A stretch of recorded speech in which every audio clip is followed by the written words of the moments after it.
Welcome back. The House approved a bipartisan resolution condemning Vice President Harris's performance on the border.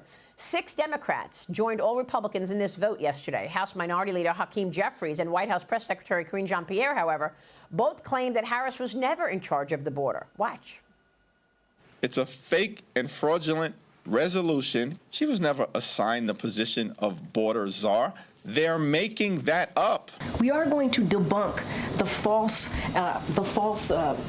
characterization of the vice president. She was not a border czar. That is not true. Okay, well, here's President Biden assigning Kamala Harris the job of overseeing the border back in March of 2021, and then Kamala touting a border visit 3 months later. Watch this.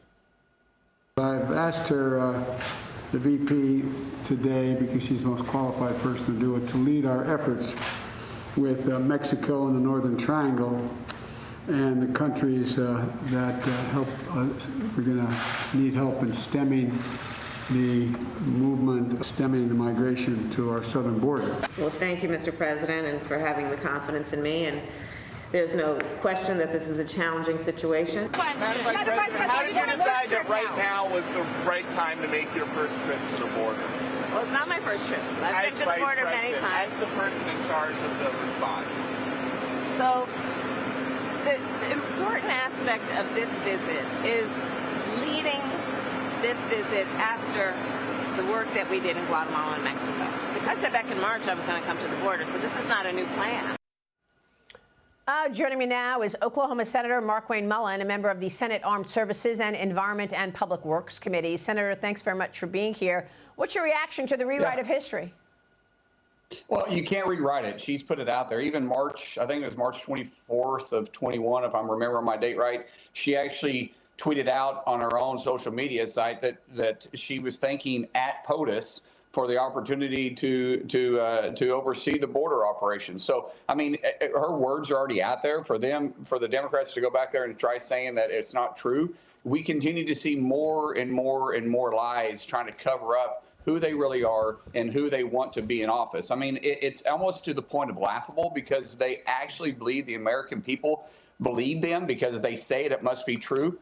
But there's too many fact checkers out there because once you say it now, it's permanently online and you can't get rid of it.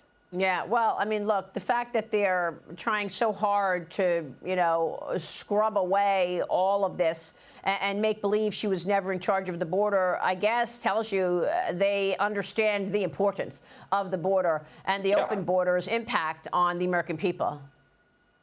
Yeah, there's no way that she can run away from it. There is zero chance. Even last night, I was watching one of the liberal talk show hosts, and they were even saying this is kind of a hard walk back for them to say that she was never in charge of the border because they were openly announced it. I mean, if one of your leading liberal outlets is saying that, there's no way the Democrats going to walk away from it. But they also know the disastrous cases that we have on the southern border. You can't run from your record. I mean, we know the facts. We know all the terrorists that have been caught there. We know that there's over 10 million people that's crossed it illegally. We know the fact that it's running rampant because of crimes that are in our cities. We're all now border states.